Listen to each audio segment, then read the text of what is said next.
Hello. Oh, it's another week, and you know what? It's another week of a bunch of questionable decisions by these giant game companies. Who would have thought? Who would have thought? Who would have thought? Who would have thought that we'd have more bad news? 2025 in the video game industry is nothing if not predictable, because it sucks. Yes. I was really struggling to come up with a title for this stream. I thought for a good long while it was gonna be, and we're gonna talk about it because it's in the docket. Microsoft's Muse, their new AI program. Okay. Because I do think there's a lot of, I do think that has the potential to shake up the industry in mostly bad ways. But I feel like with the news about what's going on with Warner Brothers being the most timely, that might be the most pressing one to talk about. There have been a lot of really weird game studio closures, especially from Microsoft with Tango Gameworks. Well, that was the big deal last year. Yeah. Now Warner Brothers. Yeah. And Warner Brothers, we talk shit about Warner Brothers a lot. Yeah, Warner Brothers, Ubisoft, Activision, but like, that's the obvious. Well, like one. Warner Brothers, I feel like has been a long time coming. Their video game disillusionment, if you will, So I get, it's finally time. So we'll get into it when we get into the rest of the news. What else is there? Oh, yeah, there's a lot of weird, questionable decisions from game studios. But before we get into that, have a free game. Yes. have a free game. If you are subscribed to Switch Online, you will get for free from now until March 2nd, EA Sports FC 25. Cool, man. So is this FIFA? This is FIFA. Yeah, this is what FIFA is. Yeah. This is the new name for FIFA. Correct. Okay. I'm not up to that. Yeah. 25. That's the new one. Or the most recent one. The most recent one. Yeah. Is there going to be a 26 this year? I'd assume so. Okay. Well, these games are more popular than Madden. Yeah, globally. Yeah. Yeah. So this is free to play with a Nintendo Switch Online account. So not really free. You need a Nintendo Switch Right, Online. but you get access to the entire game for this duration of the trial. From the 24th to the 2nd. Yes. So that's a long time. Mm-hmm. Like a whole week. Yeah. So enjoy, you soccer nerds. Yeah, because we call it soccer here. In the greatest country on earth. All right. Next, let's just get right into it. Get right into it. So this is a rumor that Warner Brothers was gonna cancel Wonder Woman. Yes. Tongue twister. Well, last week we reported that there's a lot of internal shakeups at Warner Brothers, and that Wonder Woman, the Monolith Productions video game version of Wonder Woman, had been completely rebooted last year. And now it seems like it's just not coming out. Warner Brothers Games is making some drastic changes as the company is closing Monolith Productions, Player First Games, and WB San Diego. Warner Brothers Games is also canceling the new Wonder Woman game at Monolith Productions as part of this shakeup. Warner Brothers Games confirmed this following a breaking news report from Jason Schreier of Bloomberg. Monolith Productions was founded in 1994 and was most recently known for the licensed games like Middle-earth, Shadow of Mordor, and Shadow of War. The studio also created the Fear and Condemned franchises. Player First, meanwhile, is the developer behind the ill-fated multiplayer game Multiverses, which is closing in May. Warner Brothers acquired them in 2024. WB San Diego, more recently established studio that was contributing to a future AAA free-to-play games, so they didn't even get to do anything. In a statement, WB Games said it made a very difficult decision to restructure its development teams, resulting in these studio closures. Going forward, WB Games said it will focus on 4 major franchises: Harry Potter, Mortal Kombat, DC, and Game of Thrones. As for the new Wonder Woman game, which is a DC property, lest we forget, Warner Brothers said it wanted to make the highest quality game, but unfortunately, this no longer possible within our strategic priorities. Wonder Woman is, of course, a DC property, but it seemingly is not fit within the company's new strategy.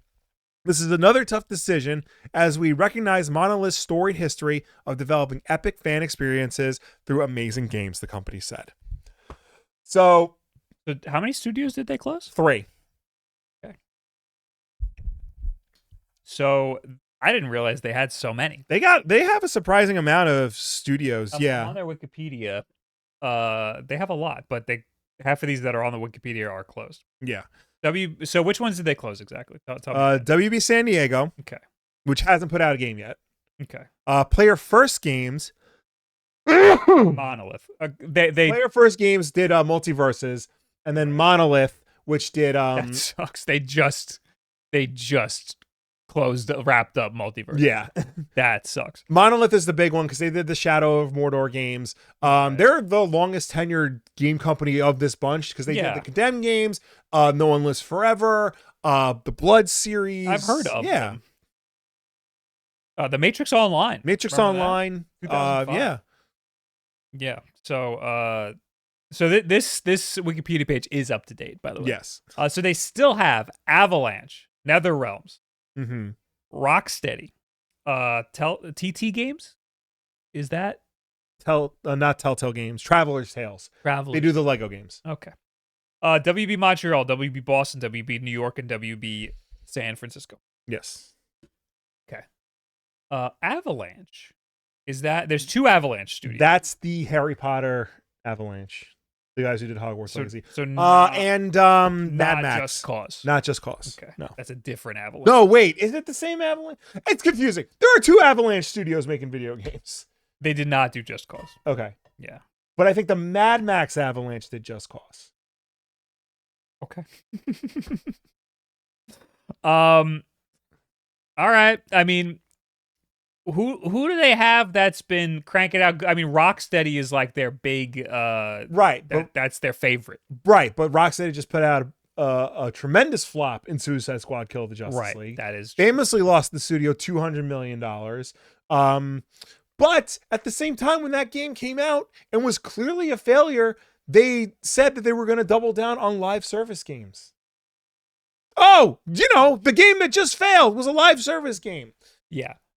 So, I mean, part of the reason why a lot of these studios are closing is because of the decisions that were forced on them. Yes.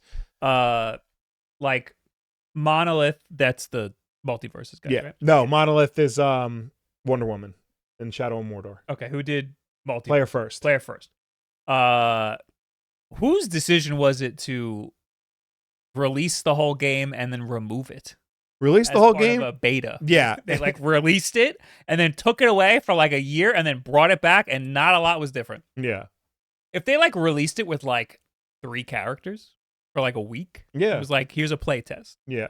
And then did it again with a lot more content, it would make a lot of sense. But they kind of just released it twice. Yeah, they wanted to do a Smash clone, which fine, whatever, do a Smash clone, but they also trying to infuse some sort of live service element into it to try and add an infinite money generator, because they see that's what all the big money making games are. But I guess they can never make enough revenue to keep a live service game. That's the thing with live service games. You have to have money constantly coming in or it doesn't work. Multiverses would have been fine if it was just a one-time purchase, but clearly they don't think that way anymore. I think you bought characters, right? I don't know if you did. Because that sucks. Yeah. Having to buy characters sucks. A lot of some of these live service games, like Marvel Rivals is a great example. Mm-hmm. You get all of the characters and they give you characters every month and a half, you get 2 new characters. Mm-hmm. It's insane. I don't expect every company to be able to do that kind of output. But all the characters are free.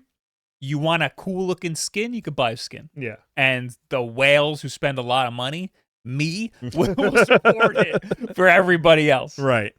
There's a Ben Grimm skin. He's got a little Fujifilm camera that has the same sort of leather bra that's on my I don't even play that character, but I needed to get that because of the camera he has on it. It's $16 for that. Jesus. I actually sat down and played Marvel Rivals, actually played it. And I can only play as the Punisher. Everyone else. The Punisher is probably I honestly never even played as the Punisher, but I know that is the easiest. I just because wrap your head around. I can't wrap my head around Spider-Man is a melee character. I can't wrap my head around that. Winter Soldier has a handgun for some reason. Winter Soldier is really good. Is he? He's great. Okay. He has a handgun that has 3 shots, right? Yeah. But I think if you team up with like Rocket Raccoon on your team, Oh, you can do the spinning. no, I think you get unlimited ammo or something ridiculous. Like you don't have to reload or something insane, or your shots are faster or something. Okay. You also get to team up with the Punisher too. I don't know what that is. There's a lot of little nuances to the game. Yeah. I play Magneto, Groot, and I like Moon Knight. Moon Knight's really good. Moon Knight's good because he just throws his little things. Yeah. But if you put an Ankh on the ground and you hit people with your little things, it hits them, hits the Ankh, and then hits them a second time. Nice. So you get some cool little strategies. Really, I've been enjoying it. Except I've been losing so much. I think Marvel Rivals is a good example of how to do a free-to-play game. Yes. But that's if Marvel Rivals failed or wasn't a global phenomenon, then they would have lost a shit ton of money. And that's another thing too. Like Marvel Rivals got lucky and was a global phenomenon, like out the gate. And it shouldn't have been. When it was coming out, I was like, that looks dumb. Why would I want to play an Overwatch clone? A lot of these games, like they need to be like successful right out the gate. But a lot of them like need to take time to like slowly build up to where it can become profitable. And these companies are very impatient. Yeah. They don't want to wait that long. If it's not Fortnite immediately, then it's deemed unsuccessful. And that's one of the problems is that it used to be like you release a single player game and people buy it on launch. And if they don't, then the game's a flop. You know? And you'd play it for like a few weeks and then you were on to the next AAA game. So you're constantly buying AAA first person games.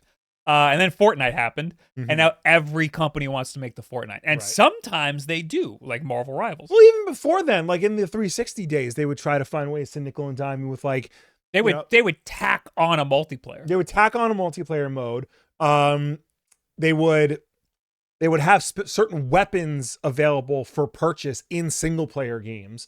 They would keep story content withheld from you and then charge you a fee later down the road.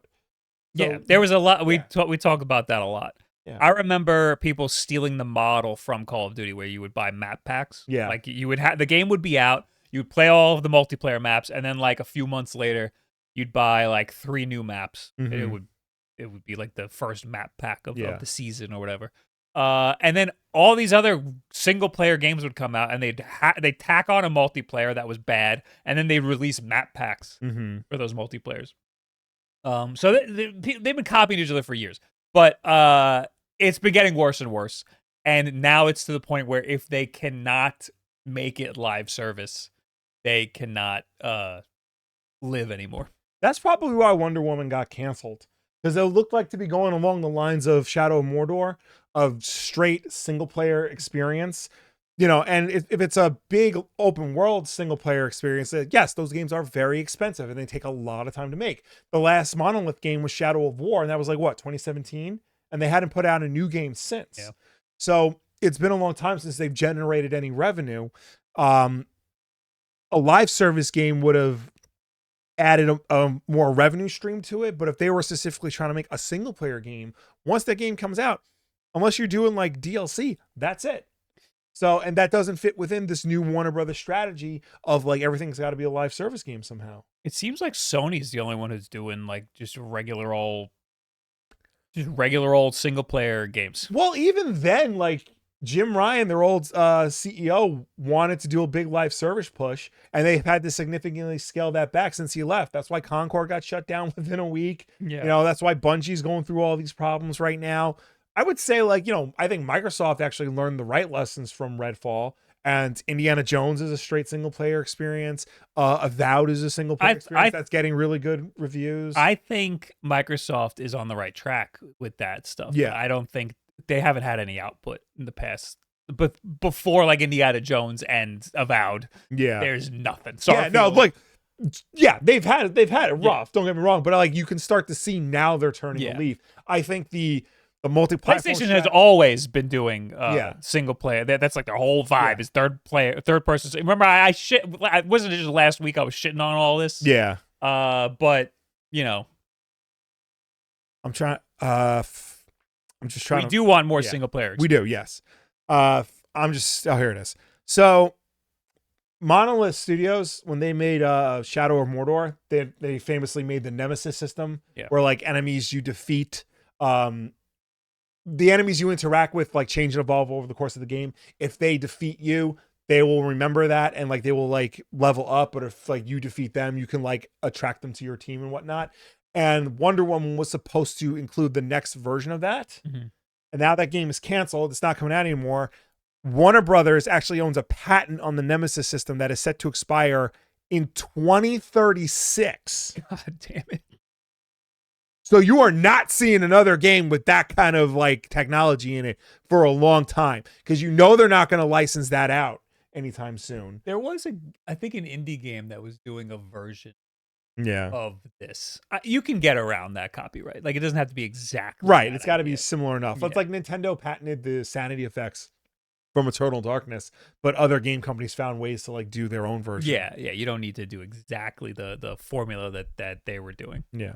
Yeah. I mean, who knows what this Wonder Woman game would have been like? Maybe it was horrible. It just needed to be Shadow of Mordor. Yeah, it just needed to be. This is one of those situations where you couldn't really go wrong. Like it just had to be Shadow of Mordor and like a God of War situation. Yeah, and it would have been fine. Yeah, so like literally just like find and replace Lord of the Rings, DC version of the Greek gods. Like that's it. Yeah, I think that they just got scared of the failure of some of their other games. Yeah, but that's the wrong lesson. It's all the wrong. They failed because of the types of games that they were forced to be. Yeah, and especially when you consider like the biggest hit they had in years was Hogwarts Legacy, a single player open world game. Yeah, and your takeaway from that was let's stop making games just like that. Like, yeah, that's so stupid. It's ridiculous. And they want to focus on. They have the 4 pillars. Harry Potter, which, yes, Hogwarts Legacy was successful, but let's not forget it is kind of a tainted franchise. Thanks, J.K. Rowling. You have Game of Thrones, which is not as popular as it once was. Like House of Dragons is doing fairly well, but like Game of Thrones at its peak was another level. Yeah, and they quickly torpedoed that in the last season. So Game of Thrones is not going to be like very highly rated like anytime soon. No. And it's never really been a video game series. It's got one Telltale game that like people remember, and that's it. Mortal Kombat, but the last Mortal Kombat game like left fans cold. Like people don't really like Mortal Kombat 1 as much as they liked all the other NetherRealm Mortal Kombat games. And then you have DC, but they specifically single out Batman, which yes, give me more Batman games, give me good Batman games, but the Arkham series is over. It's ended. Give us something else that isn't Gotham Knights. Like DC is so much more than just one character, and you had the potential to take one of the more interesting DC characters who's never headlined a video game before and do something new and unique with it. The Nemesis system would have been perfect for a character like Wonder Woman, but you just threw it out the window.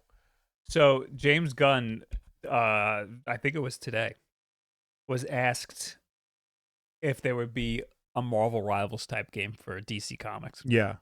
And he said, totally possible. I'd be open to it. Yeah, and but people are writing articles about this. I don't know. I don't know exactly how much sway James Gunn has over like the video game development of things. It would be terrible if they did that. Yeah. If they just copied Marvel Rivals and made a DC version. Yeah. Like, no, you can't. This is like lightning in a bottle. You can't. Yeah, no. That's the thing. Everybody wants to capture lightning in a bottle. Yeah. But like you can't do it. Not every company and studio or not every franchise can be a live service situation. Yeah. Like the Arkham games, like you can't take that and spin it off into a live service game. They tried. They called it Suicide Squad. Yeah. You just can't. It's not going to happen. You got to do something else. Yeah. Harry Potter, you're not turning that into a live service thing. Not at all. It could be a very successful first person or single player game. Yeah. Most of these things can be very successful single player games. Actually, I could see Hogwarts Legacy being an MMO. Yeah. They could make that an MMO. They would not do a good job, but they could. No, but yeah, not everything needs to be Fortnite. Yeah. And it's okay. You could still have a massive success. I wish I could remember where I saw this, but I saw somewhere online that like it used to be back in the day, like, it was okay to make copycat games. Like it was okay to make Doom clones and Resident Evil clones and Sonic the Hedgehog clones, because once you finish Doom, you can move on to Duke Nukem. Once you finished Sonic the Hedgehog, you can move on to Bubsy. You know, like once you finish Street Fighter, you can move on to Mortal Kombat. Like you can, there was room because like the game ended and you can just move on to the next thing. Nowadays, because every game has to be infinite, there's no time to move on to the next thing because you're always going to be playing your infinite game. Yeah. You know? So it really doesn't make a lot of sense to flood the market with these forever games, but like nobody at the corporate level is understanding that. No. And it's incredibly frustrating as people who love video games and want to play different kinds of video games, but can't because every video game is the same fucking game. Yeah, it sucks for people who like games because we are having a hard time finding games that, because we want to try a bunch of different stuff. Yeah. And getting harder and harder. And a lot of people who are getting into games now are playing the same games over and over again. They're stuck with their same Valorants and their Fortnites and their Marvel rifles. Anyway, we got some notifications. We got, who do we got? We got Junior Moser with the 29 months over on Twitch. Another month, another podcast day. Oh my God, hello. Mended Pearl with the Prime. Thank you very much. Kira with the 30 months. Hello, Robert and William. It's your local trans girl here. How are y'all this fine night, Tuesday night? I'm building Legos! Exclamation point, exclamation point, exclamation point, smiley face. I was watching your past live from Sunday, and you said you would get a modern 3DS type device from Nintendo / Analog or whoever if they were to make one. But, and forgive me if I'm wrong here, in the past pods, it seemed like you were weirded out / turned off from the top screen rumor that floated around from the Nintendo Switch 2. Is it just me, or do you think that did happen? I want a little Nintendo guy. I want a little guy. Like a Switch Lite, but make it easy to... Like, the account system on the Switch is so bad, it makes me not want to use the Switch Lite. Right. If it's a DS type deal, I'm cool with that. I'm not turned off by slapping a second screen on the Nintendo Switch 2.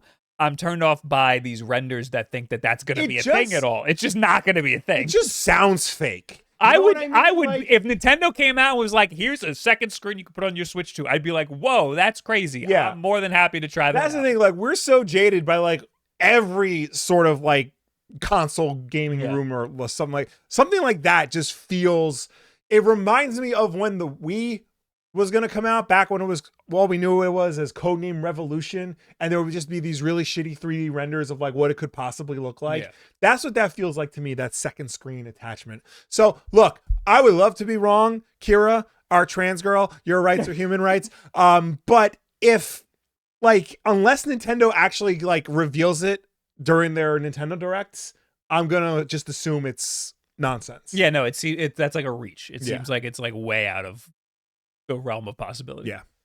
We're already getting a mouse. Yeah. That's already wild enough. Yeah. That's way more wild than anything I could have expected. Also, too, like, how much is that screen going to cost?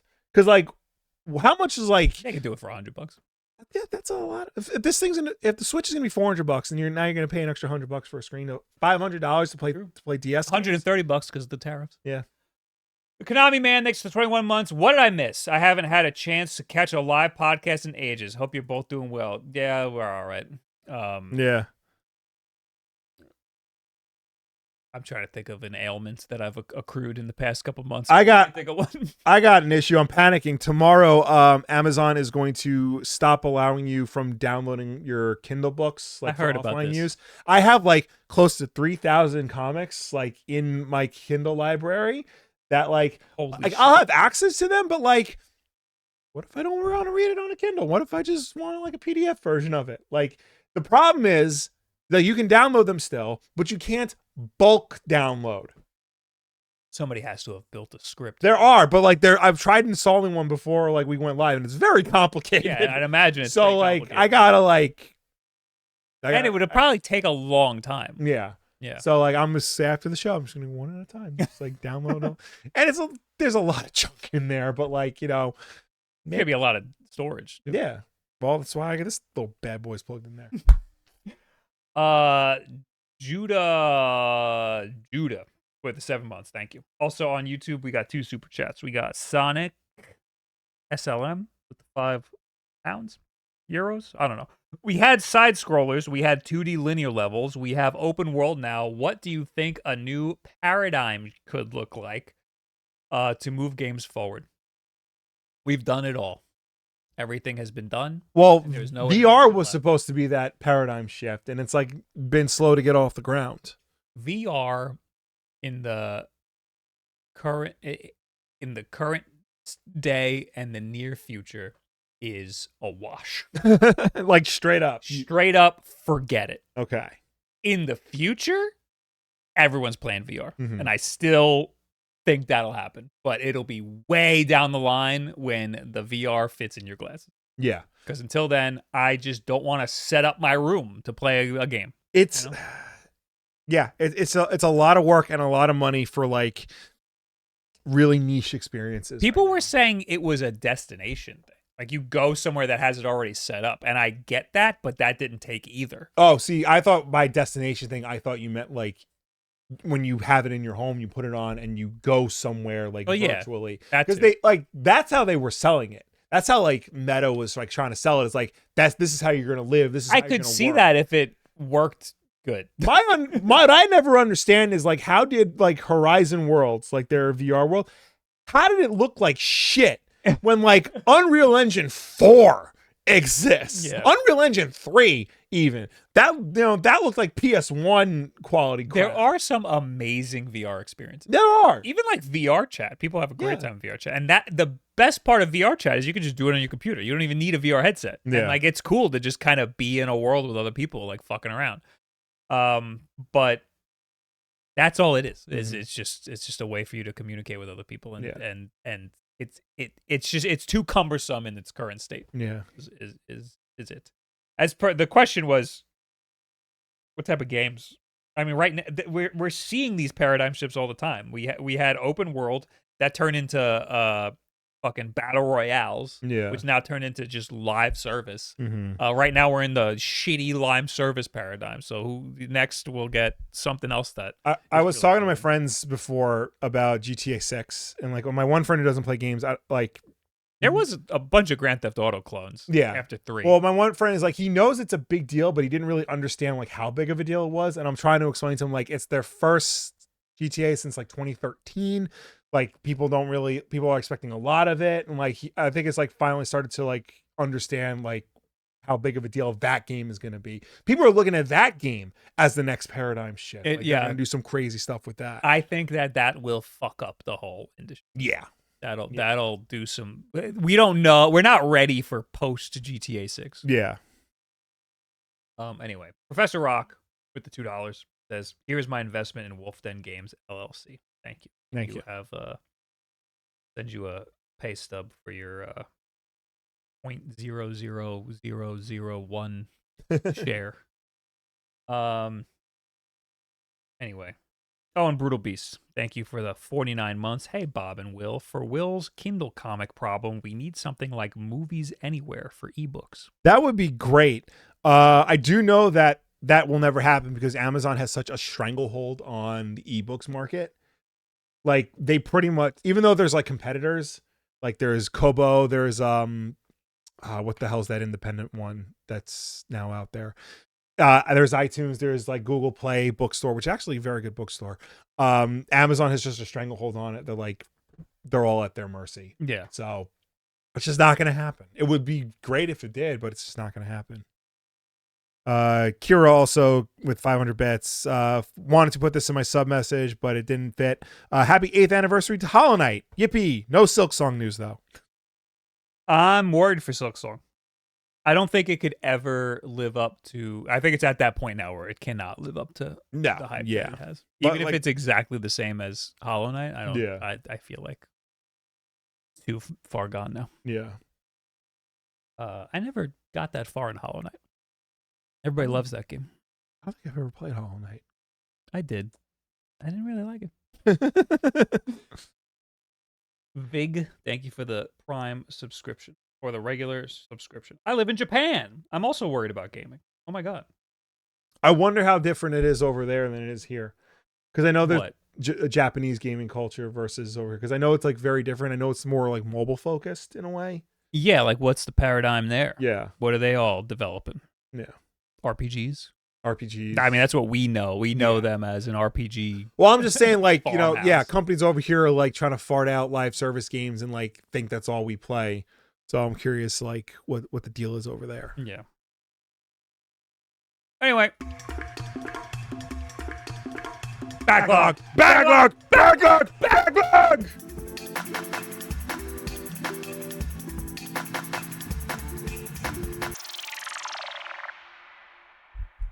Hey, everybody, it's the Backlog. The Backlog is a segment of the WULFF DEN Podcast where we go through our entire video game collection. Every game we have ever bought gets put into a little Excel spreadsheet. Today, we're going to pick one of the 981 games at random and talk about it regardless of whether or not we've played it. 72. 72. Gotta add games to this. Star Wars. Uh-oh. Could be anything. For the Game Gear. All right. This is going to be a very short Backlog episode. This is 100% a random ass. Bob bought this at a convention game. The Long Island Retro, probably. I can tell you this right now. I've never played this. I've never even no seen idea this what game this looks before. like. I don't know any history of it. Now, we did have a Game Gear. We did have a Game Gear. That is a fact. That is a factual thing that happened. We owned a Game Gear. I don't even know. Honestly, I didn't even know like there were Star Wars games on. Look at how bad that looks. This is just the title screen. As far as I know, there are no Star Wars games on Genesis, and this is probably the only one on Game Gear. Yeah, I was honestly surprised that there was even one on Game Gear. I was on a quest to just get as many interesting Game Gear games as I can because we had a Game Gear. Yeah. And we didn't have that many games. And there aren't that many Game Gear games, like in total. Like the whole library is I think small. the entire library could fit on a 2 gigabyte stick. I'm not surprised at all. I'm surprised 2 gigabytes is the number you chose. I think it's even lower than that. But there also aren't a lot of good Game Gear games. No, There's a lot of very bad ones. So I'm trying to find some good ones. And there aren't any. Yeah. So there's these 2D side-scrolling Star Wars games also aren't that great. Yeah, I mean, there's the ones on Super Nintendo, but those games are like unfairly difficult. Yeah, I don't think those are that great. So this looks a lot like just looks like NES Star Wars with like a brighter color palette and bad physics. Well, I'd say this looks similar to the Super Nintendo one. Yeah, vaguely. It's the same vibe. It looks like it's got smooth scrolling. I can tell you this right now, though. Like, that's not how you climb ladders in the Super Nintendo version. This doesn't look half bad, considering I think that the other Star Wars games are pretty not good. Yeah. So, and compared to other Game Gear games, there's been way worse. Oh, 100%. We've played way worse than this. Yeah.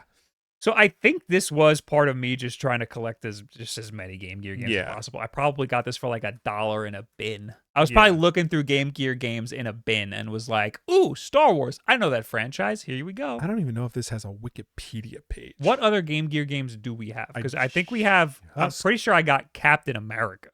No, we don't have that. We don't have that? Yeah. I was on the hunt for that. Captain America, really? Yeah, I'm pretty sure.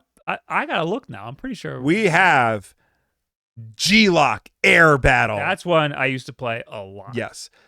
We have Sonic Chaos, which we did an episode on. And that is probably the best one. Yeah. Sonic Drift 2. Sonic the Hedgehog, which we did an episode on. Sonic the Hedgehog 2. Sonic Triple Trouble. Star Wars. The Majors Pro Baseball. Played a lot of. Tom and Jerry the movie. Did an episode on. And X-Men Game Master's Legacy. Why did we do so many Game Gear game episodes? That's the random number generator. The random number generator. We've done 1, 2, 3, 4. That's a lot considering there's not a lot of Game Gear games. I don't have like a full breakdown of like what we've done so far. Maybe I'll try to do that, but yeah. That's crazy. That's the backlog, baby. I did go on a vendetta to get every Sonic game for the Game Gear. Yeah. And I guess this made it in somehow. Wow, look at how big the Jawas are. Oh yeah. What the hell? Are those supposed to be Tusken Raiders? Because they got that's what it is. They got the pulp, but no, those are explicitly Jawas. It looks like someone was tasked with drawing a Tusken Raider, and then they finished the pixel art thinking it was a Jawa. Yeah. So, according to Wikipedia, the official source, this is part of the same collection as the NES version of Star Wars. Really? So this is a port of the NES version of Star Wars. This looks way better than the NES version. You got to remember, the Game Gear is a shrunk down Master System, and the Master System was actually a more powerful piece of hardware than the NES. But you know what? I take it back. The NES one looks better than I thought.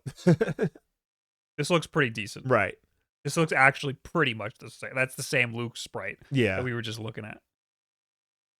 Yeah, this game came out in October 1991 for NES, Game Boy. That we just looked at. Yeah. NES, Game Boy, Game Gear, and the Master System. Not Genesis for some reason. Okay. Did it get good reviews? Probably not. I don't even know if it got reviewed. No, I don't think anybody's ever bought this thing. No. There's a lot of modern reviews. Yeah.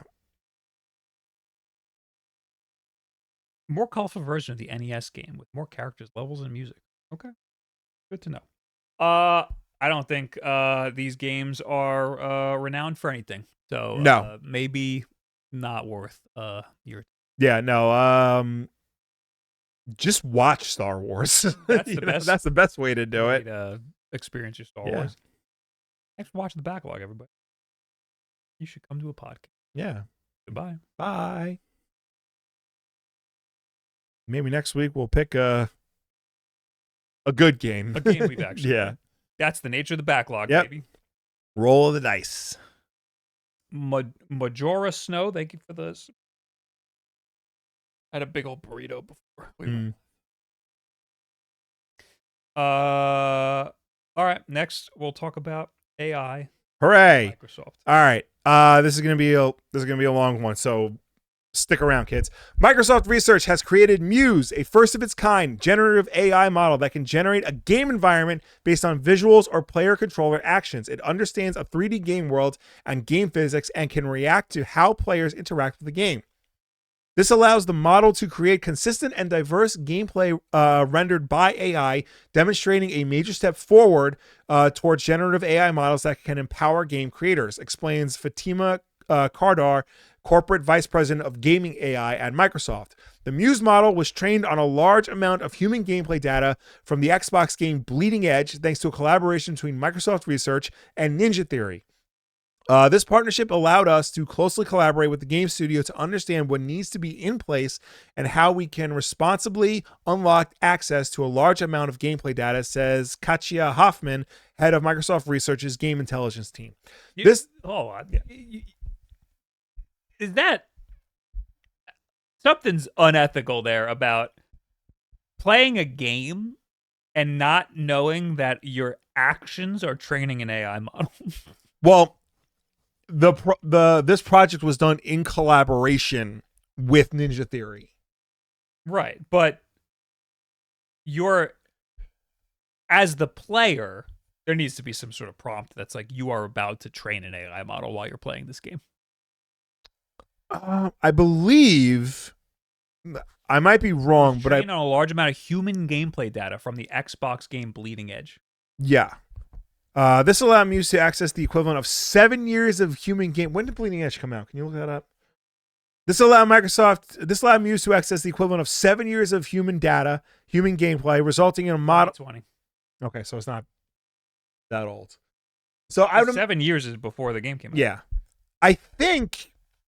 This game is not popular. No, I might be wrong, but I think they did experiments within Ninja Theory specifically to train Muse. Okay, like they weren't like gathering like player data. They were like just running experiments at Ninja Theory. Okay, I don't believe that, but I might be wrong. I think that they're taking player data. Listen, as we've all seen, 10 people outside of Ninja Theory have played this. As we've seen, gathering data for generative AI is highly unethical. This allowed Muse to access the equivalent of 7 years of human gameplay, resulting in a model being trained on billion image action pairs in total. It's a milestone research project that's been published in Nature today, but it's an early work. The model is limited to generating gameplay visuals at a resolution of just 300 by 180 pixels. That's up from the 128 by 128 resolution of Microsoft's earlier work, but it's still far from 1080p that's common among PC gamers. Wow. Microsoft has released a large number of examples of Muse model action, generating gameplay, and even allowing players to load visual elements into the game to prompt the model. This could be used for early iteration stages of games, but Microsoft is stressing this isn't designed to generate an entire game or replace creators. Okay. For Xbox, the principles that drive our approach to AI are to create more value for players and game creators, bringing more games to more people around the world, and recognizing that development of a great game will always be grounded in the creator's vision and artistry, says Kadar. We believe generative AI has the potential to enhance this creativity and unlock new possibilities. During a press briefing, Hoffman also demonstrated a real-time version of Muse that Microsoft is currently experimenting with to enable interactive AI-powered games. The demo generated game visuals on the fly in real time and even reacted to objects being dropped into the game to change the environment. While the real-time gameplay only ran at 10 frames per second and 300 by 180 resolution, it's an early demonstration of what might be possible. Microsoft is now exploring how Muse can help improve classic games and bring them to modern hardware. This is where our primary interests come in. You could imagine a world where, from gameplay data and video, that a model could learn old games and really make them portable to any platform where these models could run, says Microsoft gaming CEO and fake nice guy Phil Spencer. We've talked about games preservation as an activity for us, and these models and their ability to learn completely how a game plays without the necessity of the original engine running on the original hardware opens up a ton of possibilities. So, yeah, Microsoft has created an AI that can do gaming shit. Yes. I was looking for this tweet that I saw the other day. Somebody used Grok, which is Twitter's AI, Yes. to make a shmup, and it looks about as good as you would expect an AI making a shmup to look. Yeah.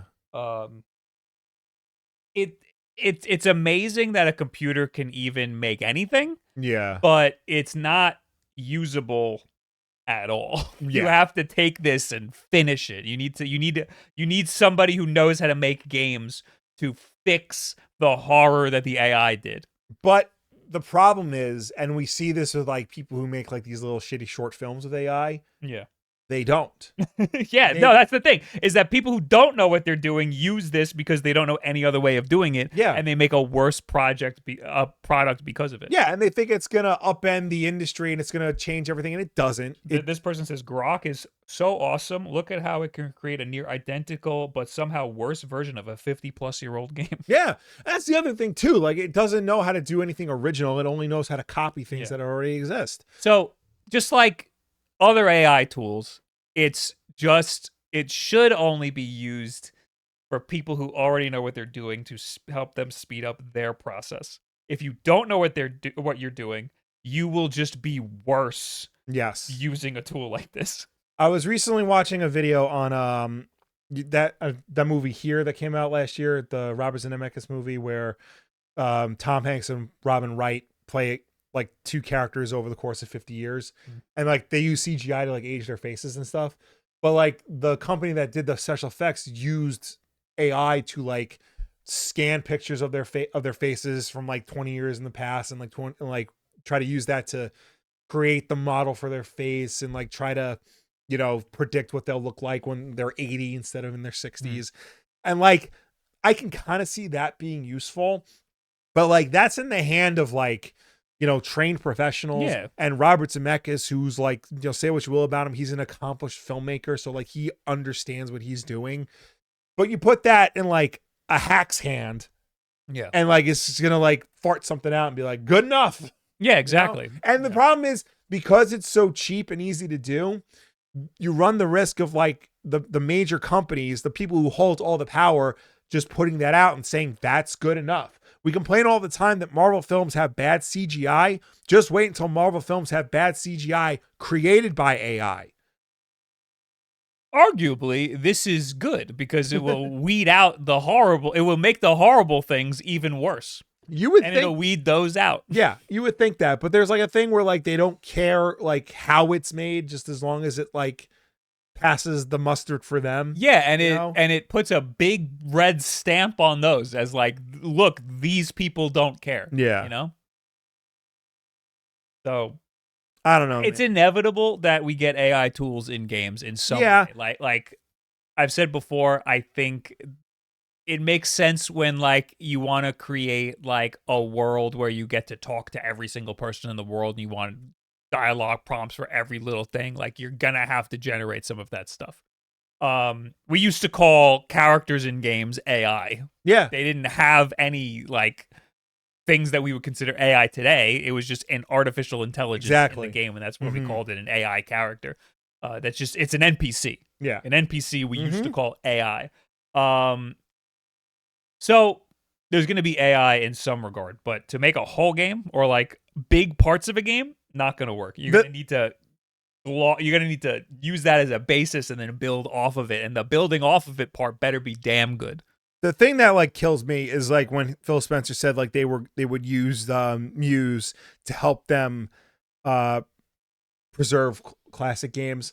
Like they would use the AI, like you put an original Xbox game into your Series X, and the AI will just scan it and help make it playable. Yeah, it said they could add assets. Like, they could generate gameplay visuals at a resolution of 300 pixels. Well, no, I mean specifically, shit, I lost it. Because there's AI upscaling. Yeah, there's AI upscaling, but I mean specifically like being able to play a classic game on a modern piece of hardware, you know, as opposed to just creating a fucking emulator like we've been doing for years. You know, we have a solution to this problem. You're choosing not to make it.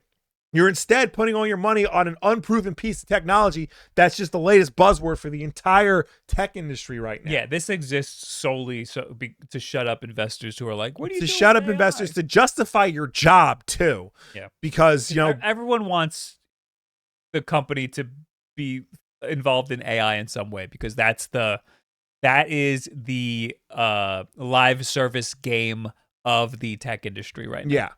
Like, even if your company has like nothing to do with like software, you have to have like some AI component in it. Yeah. It's ridiculous. It's frustrating. It's affecting people's livelihoods and jobs. And it frustrates me every day. Every day I turn into Sarah Connor from Terminator. I just get really frustrated. And I just want to like, you know, yell at people. I used ChatGPT the other day to I'm looking for an HDMI switcher that can do 4K. Right. The one I hit, like not like for consoles, like for cameras. Yeah. So they got to be like instant. They don't make them. They do, but they're like thousands and thousands of dollars. All the cheap ones are only 1080p. And ChatGPT lied to me 4 times in a row. Yeah. It said, here you go. And I was like, are you sure that does 4K output? And they're like, you're right to double check. It does not. Here's one that does 4K output. And I was like, are you sure that does 4K output? And they're like, you're right to double check. It does not. 4 times in a row. Yeah. Until they finally said, there is not one that exists with your parameters. Yeah. Except the YOLO box. YOLO box is making one. It's coming out. Nice. It'll be a lot of money though. I assume so. Yeah. Anyway. Yeah. No, it's frustrating. It's very frustrating. And you know this is going to be like, I hope this goes nowhere. Because if this goes somewhere, like, you know, like another game company is like going to try to replicate it or do their own thing. And it's just not going to make games better. Like, we'll see when it comes out or when games that use it come out. I think it'll be obvious what is AI. It already is in Call of Duty. Yeah. Is that an article? Because Call of Duty. That's not. Well, yeah, no, it's not an article, but So Activision like had to put on the Steam page of Call of Duty HQ. They had to say we use AI generated assets. yeah. Which is the first time they've acknowledged actually using AI generated assets. But everyone has known that they've used AI generated assets in Call of Duty before. Yeah. There's some calling cards that are AI generated. I think there are some skins that look like they're AI generated. Yeah. So they finally acknowledged it. And everyone knew already. Yeah. Is what my point. Everyone already looked at it and was like, that's clearly AI and it looks like shit. Anyway, speaking of Call of Duty. $90 for all of my Ninja Turtles. Yep. Oh, where's my notes for that? I wanted this. I know. Hope you got $90. Season 2 Reloaded of Black Ops 6 launches today, including 2 new multiplayer maps, 6 new weapons, and various other features. Fans of the Ninja Turtles, however, will be most interested in the addition of new collaboration, which allows players to buy operator skins for each half-shelled hero so they can be controlled in the game. It appears that each turtle is being sold separately, however, meaning players who want to collect the full set of TMNT content for the game will likely have to spend more than the total cost of Black Ops 6 itself. Each hero is being sold in its own premium bundle, and while their prices have yet to be confirmed, PC Gamer points out that the standard pricing Activision has used for previous collaborations has been 2,400 COD points per premium bundle.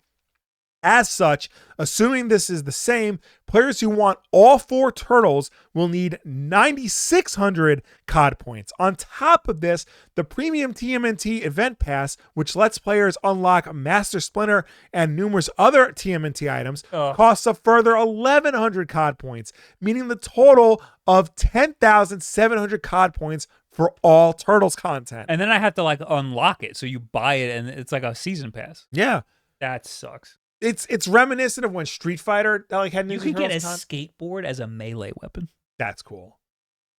It's not $90 cool. No. And then you have to play the game to unlock it. This is kind of similar to when Street Fighter 6 had Ninja Turtles content. It was like really expensive because you had to buy each turtle individually, and it was like really expensive. But at least you just got it. This you have to still play the game to unlock it. So the turtles themselves you could just buy, I'm pretty sure. Right.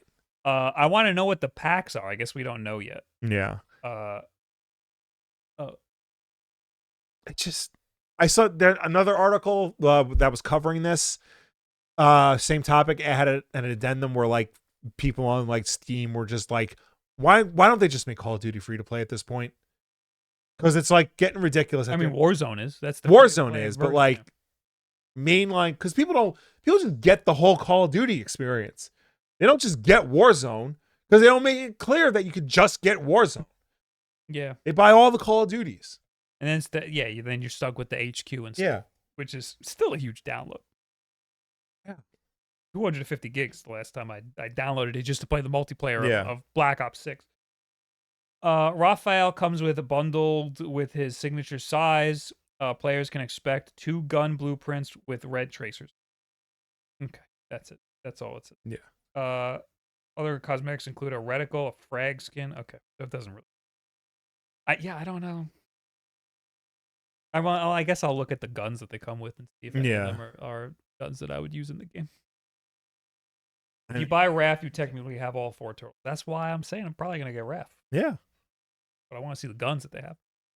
I don't play Call of Duty. Like, I haven't played it in like a long time. So like I would just be buying this so that I could have it in future Warzones. Yeah. My Game Pass trial lapsed, so like I stopped playing Black Ops 6, and you know what? Not really missing much. Not important. Much. Same game. That's how you've been playing Indiana Jones, right? Yeah, I was playing it on my iPad. It screwed up my save file for a second, but like the Xbox like fixed itself, so I'll go with that. Yeah. That's good. I think they're gonna start letting you, if you own the game, you can play it via cloud. So I mean, you probably still need a subscription of some kind, but hopefully that's like a low tier subscription, because I would fucking start doing that. You know? Yeah. Okay. Did we get a notification? Spood, 100 bits. Happy podcast day. Thank you very much. Thank you. Hanuman. Thank you for the 27 months. And That's it. People hate on Fortnite, but all 4 skins were $25 total, and the event pass was 10. I got some skins. I have like 1 skin. I got like some anime skin. I feel like all the skins I would have wanted in Fortnite, I don't think are available anymore. I don't like that. I don't like how a lot of these, I pretty much every game, the skins come in and out of season. Like you can't get them. I know. So they make you like jump on them when you. I mean, I kind of understand it in Fortnite because they have so many licenses and stuff. It's like hard to keep track of everything, and like it kind of makes sense like to go in and out. But like, you know, I don't. The appeal of playing Fortnite like is lessened because I can't play as Bender from Future. Limited Run says 2 of their NES cartridges could break your NES. Yeah. Last year, Limited Run Games released physical versions of Rugrats Adventures in Gameland and Pio Pow, both of which arrived as NES cartridges designed to be played on actual NES hardware. However, customers who bought either game are now receiving emails from the company informing them that the cartridges may not actually be safe to use. As posted on Blue Sky by retro enthusiast John Riggs, Limited Run's email warns that because the cartridges have an issue with voltage regulation, there's a small chance that they could do damage over time. Upon learning about this issue from our community, we immediately began investigating and can confirm that due to an issue with voltage regulation, there's a small chance that prolonged use of these titles could result in damage to either the cartridge or the console itself, the email reads.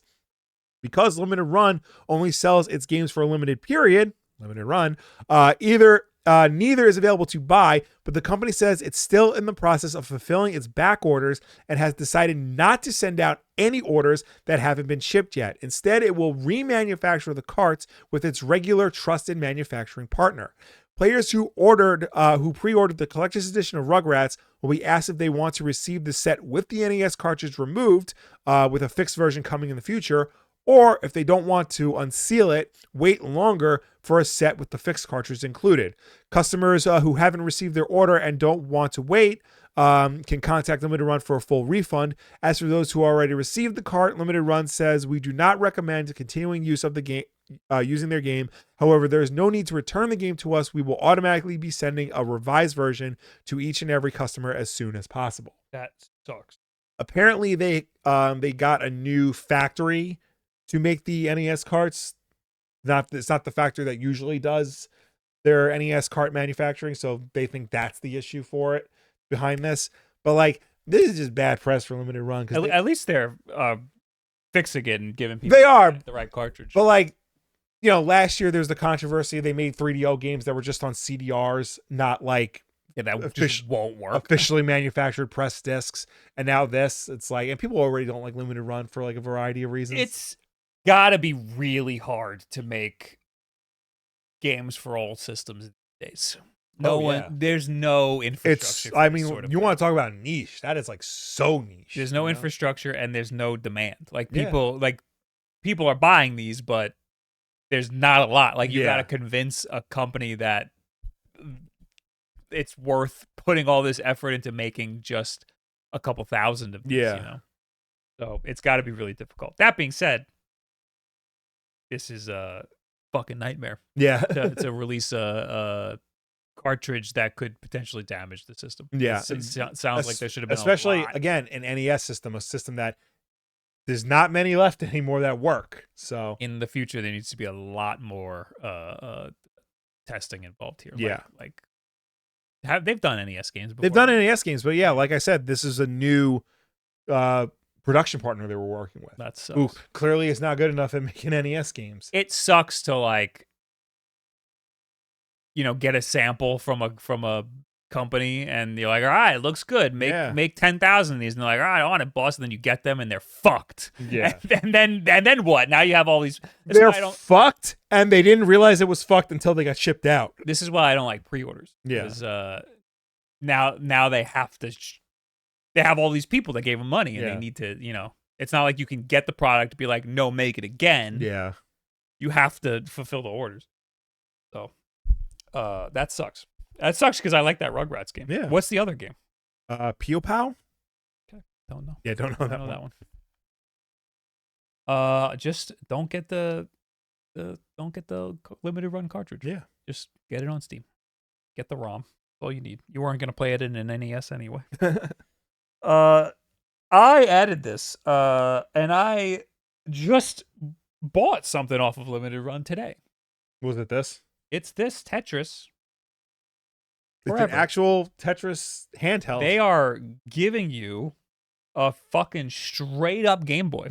it's a device that will play 2 Tetris games that looks just like a Game Boy. It will play the original NES version of Tetris and Tetris 2 plus Bombless. Plus Bombless. Yes. Tetris 2. Is that NES? I think so. This is a collector's edition of Tetris Forever. Yes. Which is $140. I cannot believe I spent that much on Tetris. I don't even like collector's editions, but this is a Game Boy. So I got to get this. Got to see what we can do with this friggin' Game Boy. Tetris 2 plus Bombless is for the Famicom. It's a Japanese game. Okay. Well then. So yeah, that's a lot of money. It comes with a whole bunch of stuff. Special modular Tetramino box. All right, I don't know. I don't care about any of this stuff except for the Game Boy. It says Tetris Forever on it, but I guess you're not actually playing Tetris Forever. Not on the Game Boy. I think the game, yeah. It's just part of the Tetris Forever Collector's Edition. So it's got to be an NES emulator, which kind of sucks. Like, give me the Game Boy game. Yeah, like if you're doing a portable game, a retro portable Tetris, why not do the Game Boy version? Is there a licensing issue? I mean, they got the NES version. They must have like a relationship with Nintendo to get that. Something's up. Yeah, because why not give me the Game Boy version on a Game Boy? I'm also noticing now the screen is not the Game Boy aspect ratio. That is a 4:3 aspect ratio. That's so weird. This is gonna potentially be a little NES emulator. Yeah. And that's it, just NES. That's so weird. All right. So it's not coming out till at least September. Right. Possibly later. So gonna be a while till we see that thing. Next, Amazon on why no one beats Steam. Ethan Evans, who retired as VP of Prime Gaming in 2020 after a 15-year stint at Amazon, wrote on LinkedIn last week, as VP of Prime Gaming at Amazon, we failed multiple times to disrupt the gaming platform Steam. We were at least 250 times bigger, and we tried everything, but ultimately, Goliath lost. Spoiler alert, Goliath is supposed to lose. If you've read the Bible. Heathens. Evans listed 3 initiatives Amazon pursued to try and steal PC gaming market share away from Steam. The first was acquire a small PC game store called Reflexive Entertainment and try to scale it. The second was building out its own PC gaming store and using Twitch's popularity to drive players towards it. Finally, there was Luna, Amazon's game streaming service. And they fucked all of that up. Yes. The mistake was that we underestimated what made consumers use Steam, Evans wrote. It was a store, a social media network, a library, and a trophy case all in one, and it worked well. At Amazon, we assumed the size and visibility would be enough to attract customers, but we underestimated the power of existing user habits. We never validated our core assumptions before investing heavily in solutions. The truth is that gamers already had a solution to their problems, and they weren't going to switch platforms just because a new one was available. What the retired executive is essentially saying is that Amazon thought people would show up simply because it was Amazon, when if it really wanted to take on Steam, it needed to actually give players a reason to switch. We needed to build something dramatically better, but we failed to do so. And we needed to validate our assumptions about our customers before starting to build. But we never really did that either. Just because you are big enough to build something doesn't mean people will use it. It's a testament to Valve as much as it is an indictment of C-suite brain rot. It is a very that last part is not a quote from the guy. No, it is a testament to Valve as much as it is an indictment of C-suite brain rot. Yeah, that is the article. But you know, it's a good point because it's a very refreshing and like nice change of pace from like the usual like C-suite thinking is like, oh, I don't know why it didn't work. Like he actually like looked at it and said like, this is why it didn't work. We messed up. He's right in some regard. Like there is we're familiar with Steam, so we use it. Right. Like iTunes, you know? Yeah. But, you know, it didn't start like that. Valve had an uphill battle getting Steam up and running. Yeah. I mean, they launched it with the biggest game ever with Half-Life 2, and we all got it, and we were like, why do we have to download Steam? This sucks. I just want to play my game. But they put the time into it, and they put the effort into it. Years and years and years. And Amazon just wants it to work because they're like, we're Amazon. Everybody's on Amazon. Well, theoretically, like, Amazon could have made it work immediately. But like he says, they didn't because they focused on all the wrong things. Yeah. You know, Steam is much more than a game store. It's a library. You know, all your achievements are there. Your friends are already there. There's a communication aspect to it. Yeah, but I don't think that stuff matters that much. I think what matters is the great UI that Steam built itself and all of the really good features that Steam has, like remote play, the versatility of the library. You can put it anywhere you want, pretty much. It's on Linux and everything, and it works all good with all these different Linux platforms and the Steam Deck and everything.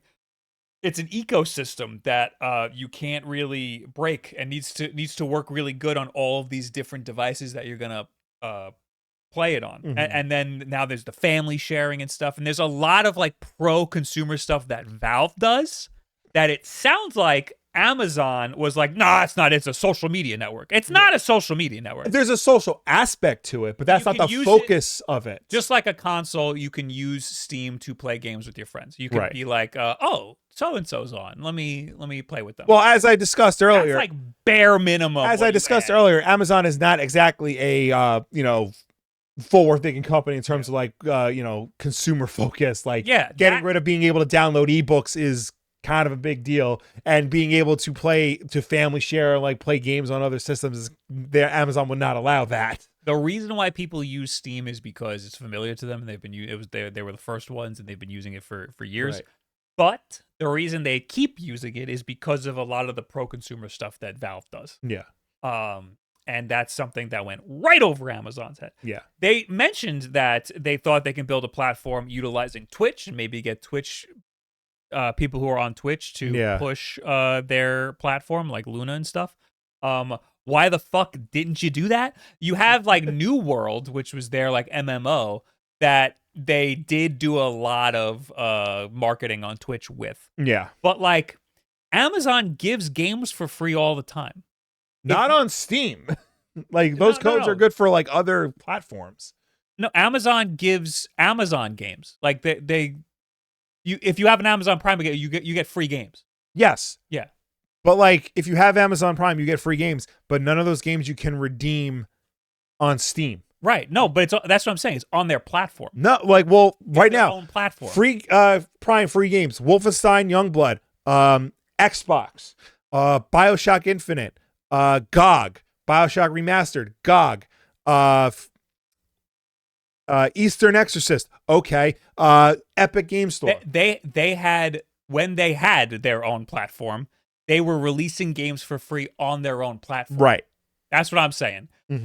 And if you have an Amazon Prime account, you get a free subscription to a Twitch streamer of your choice. Make it the WULFF Den. If you got Amazon Prime, you already get a free subscription once a month. Every month, you get a free subscription to somebody. Twitch streamers would love for you to sponsor them to play a free game that their viewers can also play, and then they could also say, if you have Amazon Prime, you get this game. If you have Amazon Prime, you get the sub to me. Yeah. That would be the easiest way to market your platform. It would have been so easy. Everybody has Amazon already. Yeah. It would be so easy for them to make a competitor to Steam. Yeah. But they just fundamentally did not understand what was a priority. Well, look at what they did to Comixology. My poor boy. They bought Comixology. They, pretty much left it alone for years, and then one day they decided we're going to integrate it into the Kindle bookstore. Comixology will be dead, and you just buy all your comics through the Kindle bookstore. And Kindle was not set up to read or display comic books properly. It was not set up to sell comic books. So the whole platform is still a mess. However many years later, it sucks. I hate reading comics through Kindle, but now I'm stuck because, like I said, 3,000 books all in one spot. Where am I going to go? I'm not just going to suddenly pick up my library and start reading it on iTunes or whatever. Yeah. You know? It is another example of C-suite brain rot. Yeah. It's another these are like these are tech companies who just do not understand their audience at all and do not care. They just want to see the number go up. They don't understand their audience. They don't understand like how like the real world like functions. They think, you know, the answer to everything is like some sort of like tech solution. They want people to be able to just squeeze the money out of people. They want to put people into a corner so that they can just wring them dry of all of their money. You see that one tweet, the one kind of viral? It's like some tech bro like tweeted out, I want to invent, you know, like offline podcasting where you just get a bunch of friends together, no microphones, and they just talk about like current events or how they're feeling and stuff. And somebody responded, tech bro just discovered hanging out. Like, that's what I mean. Like, they're so like tech brain. They think the solution to everything is some sort of like technology based thing. Remember Juicero? Remember Bodega? Like no, tech. You don't remember? I don't remember these. You don't remember Juicero? That was like actually like a big deal. No. Okay. Sit tight, kids. Old man Will's going to tell you a story. Juicero was this device. It was kind of like, I guess you could consider like Keurig for like juices and smoothies. I remember this. And it was like a machine. You put a bag in and it would like pump out juice and stuff. They didn't tell you what was in the bag. It was a Keurig. Yeah, you put the bag in. I forgot what news site it was. They bought one of these. Gizmodo. Pretty sure it was Gizmodo. Probably Gizmodo. They cut the bag open and realized everything's just pre-made. You're just paying for a machine to squeeze the juice out for you. It would be like buying a K-cup, a Keurig K-cup, and you can just eat out of the K-cup. Like the coffee was already made in the K-cup. Yeah. So like it's just liquid and it just comes out. Yeah. I mean, actually, honestly, not that different than what a K-cup is. Yeah, but at least with the K-cup, you have to add water. You have to add hot water. Juicero, like you didn't have to do anything. You just squeeze it out of the bag. Yeah, you can literally eat it out of the bag. Bodega, this is a little bit more obscure, but like literally it was just a big vending machine. That's all. It was a vending machine about the size of this backdrop that like had like oversized items in there, and they tried to sell it as like the future of storefronts. It was literally just a big ass vending machine. Yeah. These are just rich dummies with a lot of money. Yeah. With a lot of their parents' money. Yeah. And they need to do something out of college. How are we going to emulate classic games on modern hardware? How are we going to emulate those? AI. That's what we're talking about here. Instead of all this really hard work that has been working out for years from all of these independent developers who have made such great strides in emulation, no, we'll just replace them with AI. Yeah. Anyway, what were we talking about? Oh yeah, Amazon. Yeah. I don't know. They're enough. For as big as Steam is and Valve is, you have to give them credit for how they've made a lot of stupid mistakes, but they've made a lot of really, really smart decisions.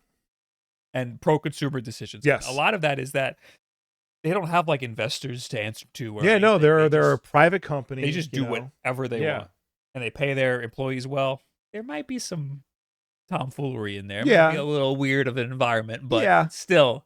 And also, like, give them credit for being as pro-consumer. And they do have their problems. Like, they don't really moderate their social aspects very well. It's too easy to put like garbage games on Steam nowadays, and the filtering is not great.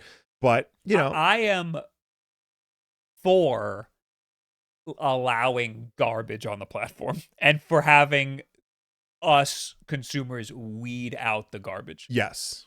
But Steam has like some weird, like problematic games. Like they've let through a lot of like school shooter games and stuff like that. Yeah.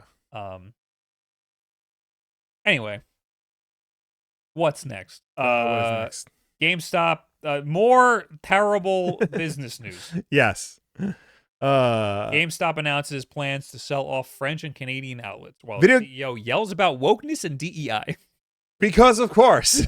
Video game retailer GameStop has announced plans to pursue a sale of its operations in France and Canada in the latest setback for the company's international business. According to a brief press release posted to GameStop's website, the move comes in the wake of evaluation of its international assets. An SEC filing made in February last year stated GameStop had a total of 332 stores in France and 203 in Canada. No specific reason was given for the sale, but in a bizarre statement on Twitter, GameStop CEO Ryan Cohen seemed to take issue with the progressive nature of both countries. Requesting emails from individuals interested in buying GameStop Canada or Micromania in France, which I think is GameStop France, Cohen added that high taxes, liberalism, socialism, progressivism, wokeness, and DEI included at no additional cost if you buy today. What the fuck does that even mean? It means if you buy GameStop Canada, you get wokeness included for no additional cost. I don't get it. Is he just like, I'm sick of France? Take my company's France division? Yes, because of the woke.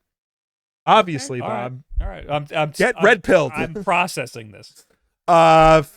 The reality is that the physical side of GameStop's business has been in steady decline for a while. In 2019, GameStop closed 200 stores in an attempt to reboot the company. GameStop's fortunes briefly rose in 2021 due to the stock surge, but shares quickly plummeted following the initial spike. Meanwhile, GameStop has continued to close physical stores worldwide. According to a separate SEC filing, GameStop shuttered its stores in Ireland, Switzerland, and Austria in 2023. And initiated plans to wrap up retail operations in Germany in 2024. So, just to clarify, it's not because physical media sales are down year over year. It's not because GameStop treats its employees terribly. It's not because they filled the stores with nothing but Funko Pops. It's because of woke that GameStop is closing. I hope I hope we've clarified that. We're not getting political. We're just stating facts here. The GameStop that I used to work at in Delco Plaza, I'll dox it, in Delco Plaza in Hicksville, I'm 90% sure is a crepe place now. And it looks pretty good. Yeah, it makes sense. Crepe. Japanese crepes. Yeah, there you go. So I found this because Hannah was like, I need a crepe. Where are there crepes around here? And I was looking for crepes and I was like, is this my GameStop? And I'm pretty sure this is my GameStop. Wow. I'm pretty sure you can just go to like any GameStop and it's like a crepe place, a Japanese crepe place. The GameStop I used to work at in Roosevelt Field Mall is now a big candy store. A nut store specifically, but they also have candy. The GameStop in the Broadway Mall on Long Island. The Broadway there Mall, are 3 in that mall, right? The one closer to Target. Okay. The Broadway Mall, for context, for those of you who don't live on Long Island, is closing. It is a ghost mall. It is sad. It is very sad. There's a wall that says like believe in yourself or something. Yeah. Or be the change you want to see in the world. It's got a bunch of mirrors. So you're supposed to see yourself. These are the stores that are currently open. There's IKEA, which is an anchor store. It's like one of the big stores. Yeah, that's literally the only reason I would go there. Target, another anchor store. The arcade we've mentioned on the show before, round 1. And one fucking GameStop. Yeah. It's like holding on for dear life. It is exactly like it is in the movie Dumb Money, where like the malls closed during the pandemic, but fucking GameStop has to be open for some reason. Yep. It's insane. Now, what I was going to say, yeah, and there's no reason for that. They should be out of there. GameStop should have been out of business years ago. When I worked at GameStop, they must have been making money, but they shouldn't have been. And there were way too many stores. What an absolute waste of money to have 2 GameStops in every mall on Long Island. Yeah. 2 stores in every mall on Long Island. What a fucking absolute mismanagement. And 1 immediately outside the store. Yeah. Every mall, 2 in it, 1 out of it. And then you have the Broadway Mall. 3 GameStops on the inside, man. Out there, like GameStop, like acquired Electronics Boutique, which was in a lot of malls. That's why they were. They should have closed 1. Yeah. you worked during the PS3 360 era, right? Yeah. That was like their height. Yeah. So like that makes it didn't make sense, but like that was why there were so many stores. That was why. Enough money. But like, use your fucking brain, dude. Yeah. You do not need that many stores. Yeah. Anyway, I'm still confused why. I mean, he's selling off his French division because of wokeness. Yeah. Well, no, he's selling his French division off because sales are down. There was some weird sort of correlation between the meme stock and conservatism and stuff. It became like a Bitcoin. Yeah, situation. it's like all like intertwined in like the Bitcoin like NFT. It got weird, yeah. Alt-right situation. And GameStop, it was like a weird sort of move to like it started off like fuck the establishment, like if Wall Street's gonna play the game, like if rich people are gonna play the game like this, let's all band together and fight against it. And then it turned into like a meme stock thing, and then it got all weird, and all of like the weird tech bro guys got into it. If you have the time, because it's 2.5 hours long, Dan Olson, Folding Ideas, has an excellent this is financial advice. It's an excellent look at the GameStop meme stock situation and that whole, and it goes into incredible detail onto how sad it is now. The people who are still holding that hope for another surge. That was when GameStop should have died. Yeah. And it was not like I think the weird meme stock situation wasn't a bad idea. Like I actually kind of like where it came from. Yeah. But it got co-opted into this weird thing. And I think that this CEO it gave him the wrong message, because he was running a company that should not. He was making all the wrong decisions. Yeah, and was rewarded for it. Yeah, and he's like playing into like all the meme stock lunatics who are still holding out hope. This was honestly supposed to be a fuck you to people like him. Yeah.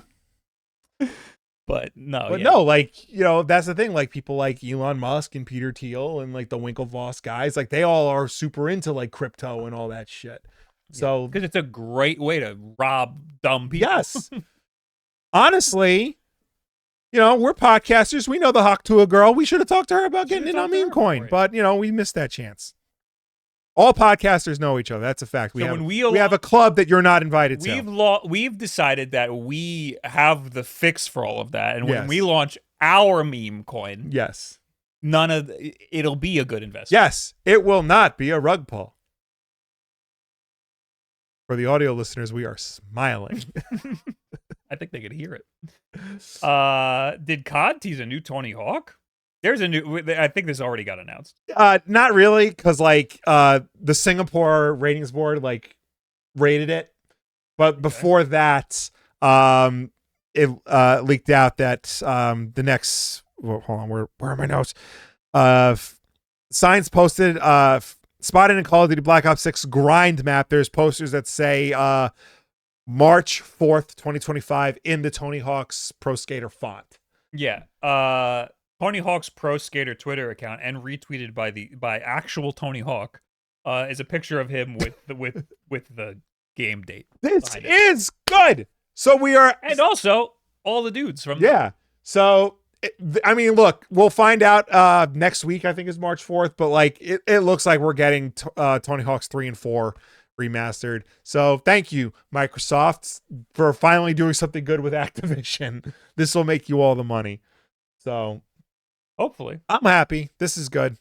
And then, make Underground 1 and 2 remastered and then just stop. So this is 3 and 4. 3 and 4. Okay. Yeah. Cool. All right. 3, arguably best Tony Hawk game of all time. 4, way too hard for its own good. I don't remember. They all blur together. At a certain point, 1 and 2, I tell the difference. Yeah. 3 and 4, I don't think I can tell the difference between the two. 4 was the one where they started to do not open world, but it wasn't like you weren't restricted to the 2-minute time limit. Like you had to like go like skate around to different people and get like specific objectives. Okay. That was the one. Hey, skater person, I had all my skate letters and then I dropped them on the floor. Can you pick them up for me? Okay. That's the start of that. Okay. What else? A video game that helps you find more video games. This looks dumb. Why are we talking about this? Every month, a wonderful new video game leaps off the diving board of development, performs a flawless series of promotional flips, and then Kickstarter, and there's like nobody's backing it. Okay. So what if the answer to the problem of too many games is one more game?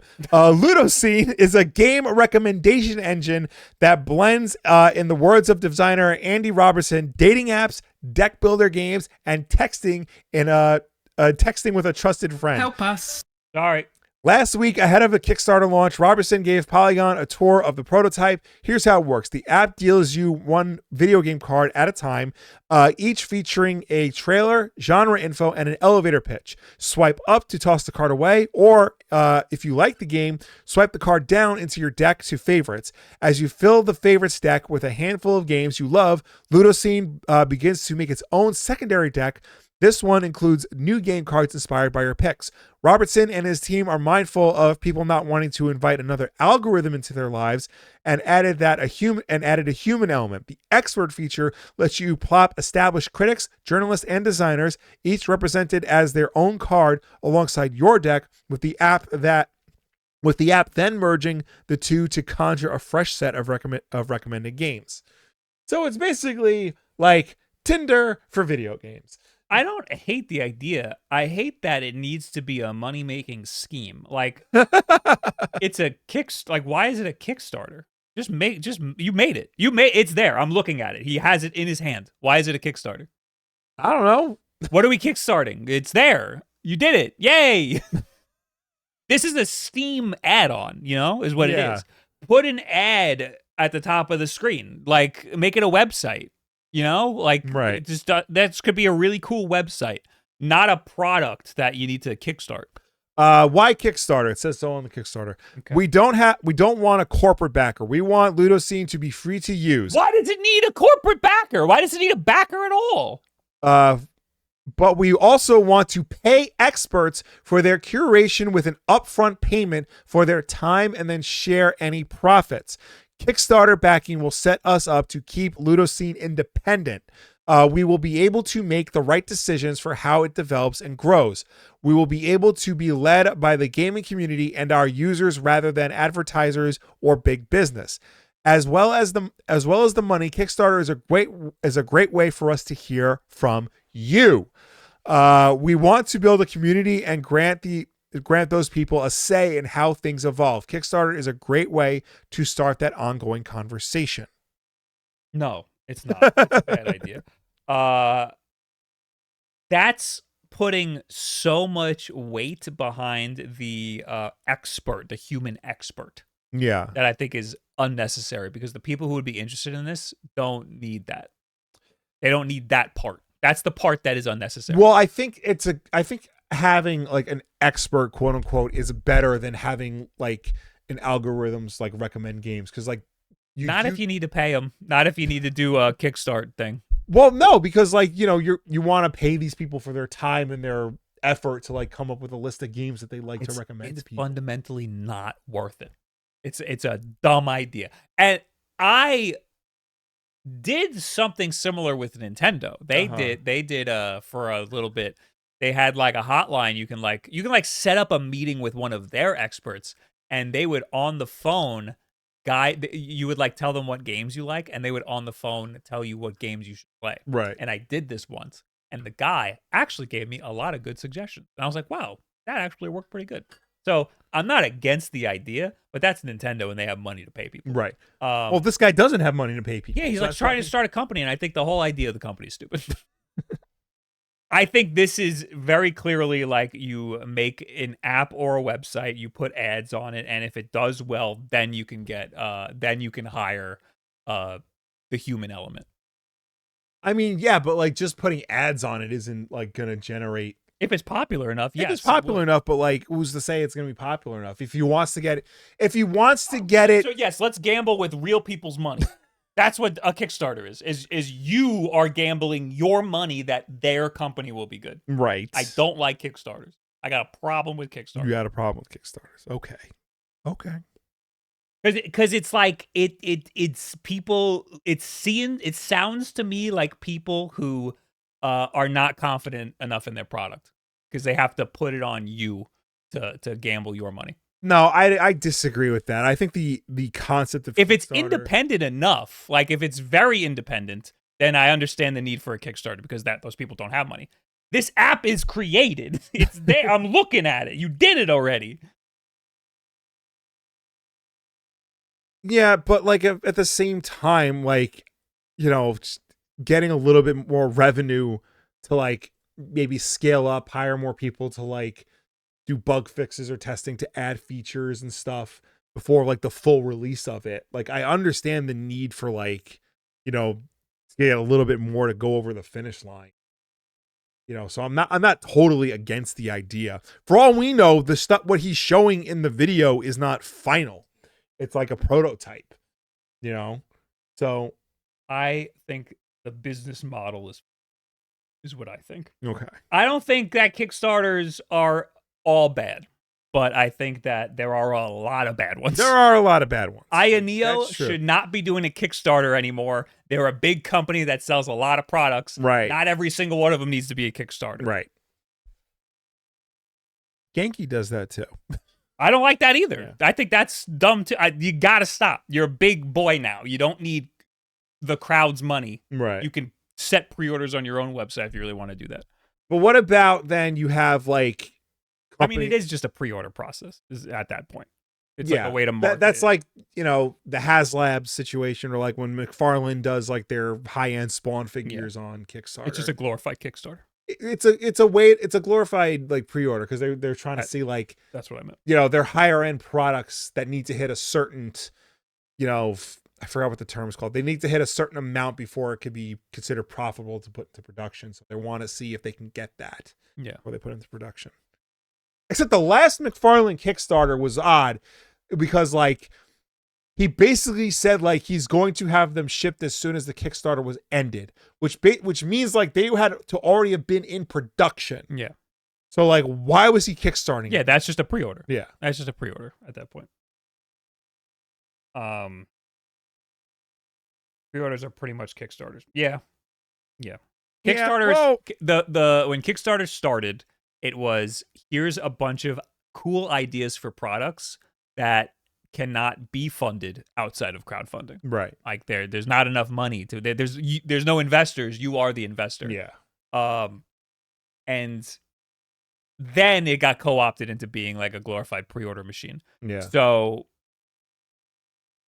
use your brain when when something is a Kickstarter, you have to say to yourself, do I want to be an investor in this? Yeah. You know, an investor with none of the benefits of being an investor. Yeah. And all of the downside, because you can get it and it sucks. There's been a lot of Kickstarters that I've seen where the end product is nowhere close to what the Kickstarter was. There's a lot of Kickstarters where the end product just doesn't happen. Yeah. You know? There's a lot of Kickstarters from, it hasn't been as bad lately. Maybe I've just gotten better at like sussing out the bad ones. But I have a lot of things that I Kickstarted and wasted money on that just never existed. One of them was like a wallet. One of them was a Dreamcast game that a guy just never made. There's a couple of I put money towards the Goon movie back when that was like coming out. I got a poster. I got a poster. I got a shirt. I still wear the shirt. I got some free comics out of it. Like I don't regret it because I think the Goon should have been a movie like 10 years ago. But like at this point, we're not getting that movie. Yeah. I think they've gotten better at regulating that. I think like giving them accountability. Yeah, and I also think too, like people have gotten better at understanding what Kickstarter is. Mm-hmm. You know. Remember that Lego Game Boy? Yeah, we got a release date and a price. It was leaked that it will be coming out on October 1st and will cost $60. Okay, it's not bad. That's not bad at all. That's not bad for it's gotta like, be small. Yeah. According to reliable Lego leaker Falcon Brick Studios, it's going to be about 421 pieces. Okay. And it'll be similar in size. So that's about similar in size and price to the Piranha Plant set, which is 540 pieces. Okay. How can we make it work? I mean, I'm sure you got enough Game Boy. I gotta buy 2 of these. Yeah. One to build and one to. I mean, if it's only like $60, like that's not 200 pieces is not a lot of pieces. 421. 421 pieces is not a lot of pieces. It's not a lot of pieces for your average Lego set. As a father of 2 children who have Lego sets for some reason, I always wind up building them. So even if the small ones are a lot of Lego pieces. Yeah. Especially when they're rough with them. My kids are rough with Lego sets. Next, NetEase CEO almost canceled Marvel Rivals. Wow, what a dummy. Yeah, I know, right? Marvel Rivals has become one of the most popular game releases of the year, averaging about 250,000 daily players on Steam. But according to a new report over on Bloomberg, there they are again, there was a time when it might not have ever happened. In a report on NetEase CEO William Ding, Bloomberg sources told the outlet that there were discussions about Marvel Rivals being canceled ahead of launch. According to those with knowledge of the situation, Ding was against paying Disney for the rights to use Marvel characters. Ding even had artists begin creating original characters to use instead. While it didn't move forward permanently, the short-lived decision cost the company millions of dollars and was emblematic of the abrupt changes ushered in by the CEO. For what it's worth, NetEase denies the claims and says that they've enjoyed a close partnership with Marvel since 2017. I don't think this is a problem, and I'm not surprised. Like, remember how Smash Brothers started? Like, that was just a bunch of polygons that then they were like, make a Nintendo. This is different in the fact that like they already started making it a Marvel game. They had already put all the time and money into it. And then like on a Tuesday, the CEO's like, no, make it a non-licensed game. It sounds to me like there were problems with Marvel. And he was like, there's a possibility that all of our hard work could just go wrong. So like, we need a backup plan, and this is the backup plan. No, not necessarily, because like this is part of the Bloomberg article in particular. I don't have it here because Bloomberg like makes you pay for their articles, and I'm not about Verge that. now. I know. I clicked on a Verge article, and it was making me pay. Sucks. It's part of a larger discussion about William Ding as a CEO, where he's very volatile and will like make radical changes on a whim for no discernible reason other than he feels like it. That's why they closed the American studio recently. You know, things like that. I'm not. I fully believe that he's like that. Yeah, but I understand why there would be a need for generic characters when you're far in development and you think that you might just get the license ripped away. But it didn't sound like there was any problems with it. They're not going to ever publicly say, yeah, we had a falling out with Marvel for a good week. And then, they're not going to do that. It would be really weird if one day the license runs out and there's just generic characters. Yeah. That would be fucking weird. And I think that would ruin the game. I think that the only reason I played it is because there's Marvel characters in it. There was a bunch of like generic characters. I wouldn't be interested at all. That's why I don't like Overwatch. Like I liked Overwatch when it came out, and then I fell out of it because I don't have a connection with any of the characters. All these Marvel characters I have a connection with. I was calling the thing Ben Grimm. Like I was doing fallouts, and I was like, Grimm, get Grimm, and they're like, who the fuck is Grimm? Anyway, do we have notifications? I've been ignoring people. Daldran, thanks for the 53 months. Flo, thanks for the 33 months. And I think that's it. PS5 Pro sales are worse than the PS4 Pro. Yeah, so this is following up on like my never-ending quest to try to figure out like how well exactly the PlayStation 5 is selling. US PS5 Pro sales have fallen behind PS4 Pro sales performance during its first months of sale. That's according to data from market research firm Circana, shared by analyst Matt Piscatella. However, it's worth noting that the PS5 Pro retails for significantly more than the PS4 Pro did, $700 versus $400, and Circana's reporting period is also 1 week less. Sony has not released official PS5 Pro sales figures. However, its latest earnings included PS4 Pro sales for the first time and showed that the launch aligned PS5 is now just 1.5 million units behind PS4 during the same period of its life cycle. So last week we talked about how the PS5 is only 1.5 million units behind the PS4 in terms of units sold up to this point in its life cycle. 76.5 million for the PS4, 75 million for the PS5. They're pretty in line, it looks like. Right. The question is the PS5 Pro. Yeah. There's Piscatella doesn't give like any like hard data, but according to him, the PS5 Pro is selling significantly less than the PS4 Pro did at the exact same point in its life cycle. Very interesting. Which is honestly understandable. It's significantly more expensive. You don't get a disc drive, which I think turned off a lot of people. Also, notably useless. Yes. There's when the PS4 Pro came out, you got 4K. Yeah. That was the big deal. Not true 4K, but at least they gave you 4K. It was a spec on the box. Here's the option of 4K. The PS5 Pro comes out. They take off 8K from the box. Yeah. They remove the 8K messaging. So there's no clear like marketing, like there's no big number for like consumers to be like, oh, this is better because of this reason. Yeah, they like the big selling point of the PS5 Pro, at least the like in Sony's mind, is that it removed the need to select between performance mode and fidelity mode, which ended up not being true because it just added more modes. Yeah, it added more modes, and also too like that's not easy to explain. Yeah, you know, putting 4K on the box is easy to explain. Yeah.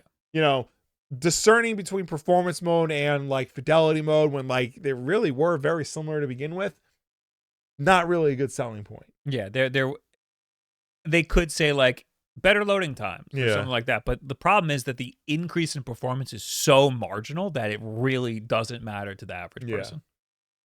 So, I mean, who knows what they're gonna learn from that? Who knows? It could be successful in their eyes. I mean, the PS4 Pro was successful enough for them to want to make a 5 Pro. Yeah. Also, I don't think any of this really matters until Grand Theft Auto 6 comes out. When that comes out, we could see a huge skyrocket, and it could end up selling more than the PS4 Pro. Within the same line of story here, I added this. This was a Verge article, so I couldn't click on it. So this is a stealth tweet talking about the Verge article. According to the analyst data, Steam Deck has sold approximately 3.7 to 4 million units in 3 years. So we finally have like a recent number of Steam Decks. And 4 million units is pretty good for a brand new, relatively niche console. Notably, the Switch sold 150 million. Yes. So people who are talking about how like this is killing the Switch and whatever, or talking about like the Steam Deck's place in the console race, it's just not relevant. In the article, which I was able to open through chicanery, it has a breakdown of, and it's not even a breakdown. Last year, the combined sales of the Steam Deck, the ROG Ally, the Lenovo Legion Go, and the MSI Claw was 1,485,000 units. And notably, they're all here. Yeah. All of those are in the article right now. That was the interesting thing to me, at least, because the article mentions that like when you combine the sales of all of these like PC handhelds, like you're not even getting close to Switch numbers. It's just so not relevant at all. Like these are like they're clearly like popular and they're clearly selling enough that they keep making them, but they're still like more niche than the Switch. The Switch is definitely the mass market device. When I did a video on the PS5 Pro or something or the Switch, I did a video on one of these things, and the video did really good, and I was like, oh yeah, it's because those are popular devices. Yeah. And I haven't been doing videos on popular devices in a really long time. Yeah. It's hard to remember that we're in this bubble because we are using a Steam Deck. We know how nice it is, but other people don't have the perspective. Yeah. They don't. It's not. It's a niche. Yeah. As cool as the device is, it's just not popular. And hopefully it will be eventually. Hopefully it will go toe to toe with the big console manufacturers. I'm sure it will. Like if they keep it up, like it definitely will. But until then, it's still just for an enthusiast crowd. Yeah. You're not going to spend like $500 to play, if the choice was spend $500 to play Minecraft or $250 to play Minecraft, you're going to get the $250 option. Yeah, that's how it is right now. Yeah. Also, it's just a lot easier. You get the Yeah. Switch and you just download the game you want. The Steam Deck, you can do that to an extent, but there's always a little bit of tomfoolery. And it's hard to explain to somebody what a Steam Deck is. Also, you can only buy Steam Decks from Valve. Yeah. That's the biggest problem. Yeah. is they don't have like any. They have a couple partners like Yeah. worldwide, but not really. So, they'll work on it. Yeah. Eventually, people will understand the value, but it shows you just how important the Switch 2 is. Like the Switch 2 will be relatively powerful, Mm-hmm. and it has just so much notoriety. Yeah. So it's gonna be like a normie getting a Steam Deck. Yeah. That just works without them having to do any tomfoolery to it. That's the news. Yes. Word of the week.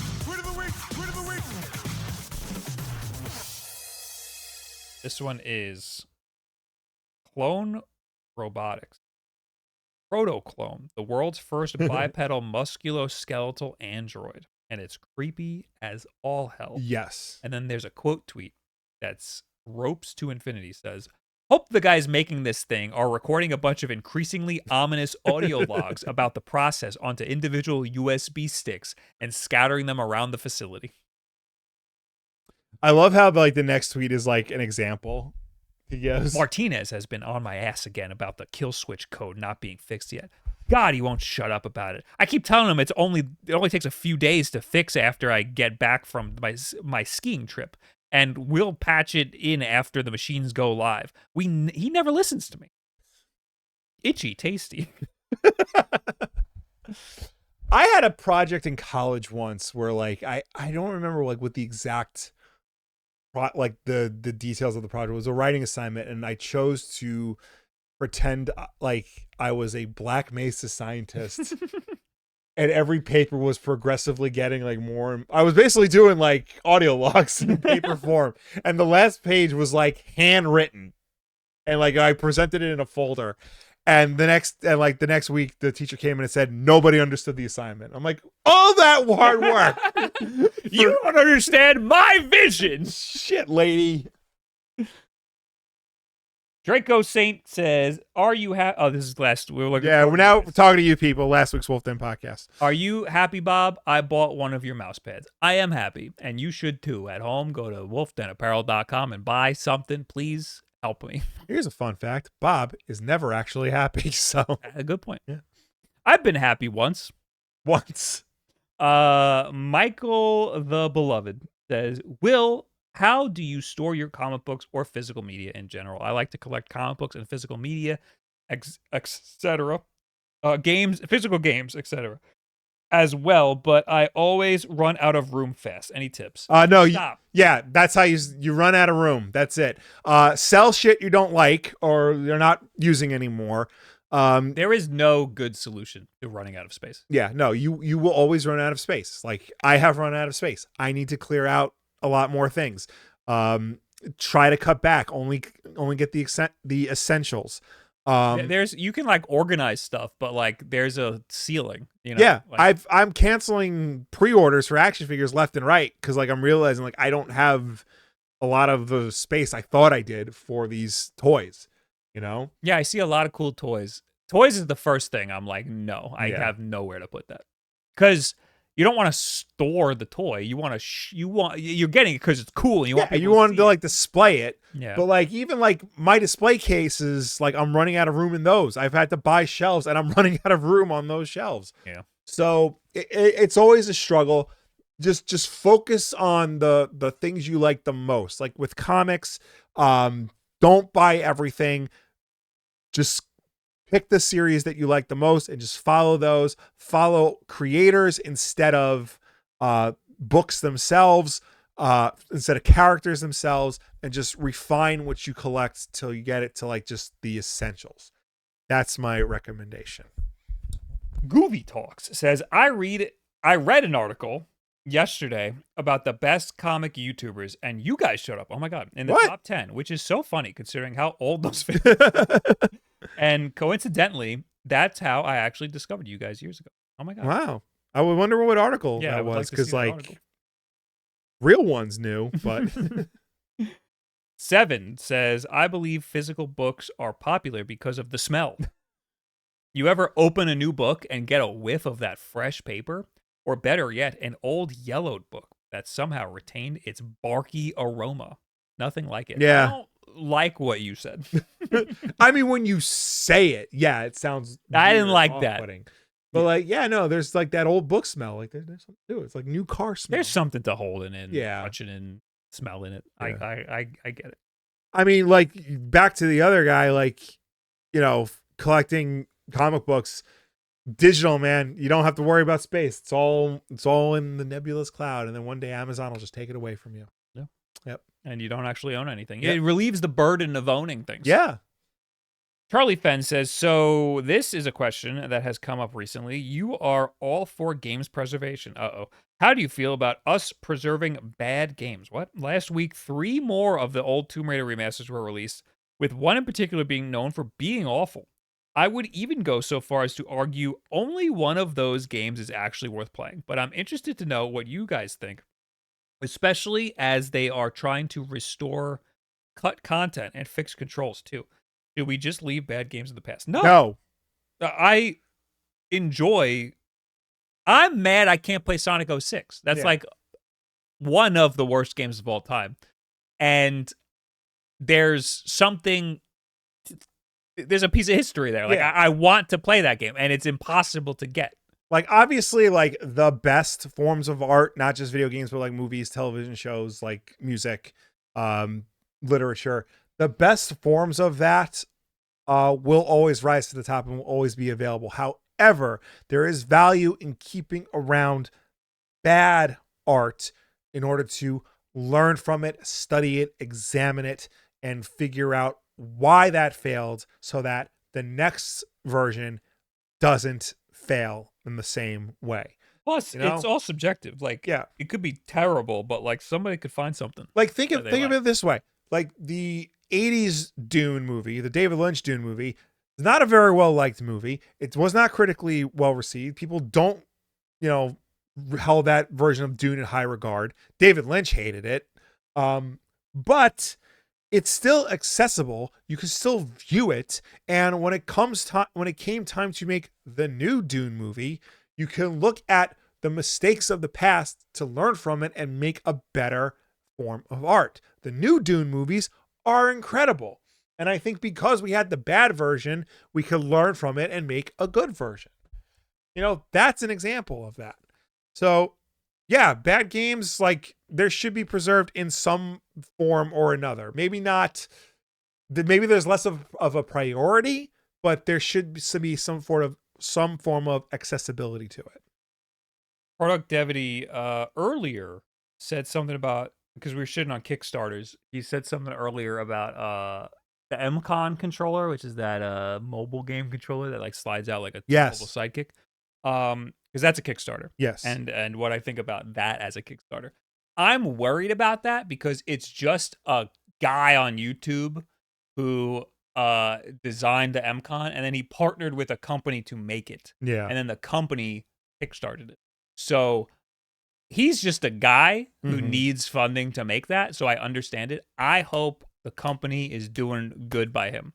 I don't trust the company. What's the company that's... I don't know.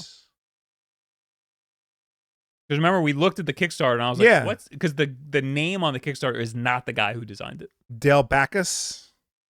Dale Back Us. Think about that. That's a fake-ass last name. Back Us? Oh, Snap is the company. Yeah. Yeah. Back Us is like back us because we're a Kickstarter. Right.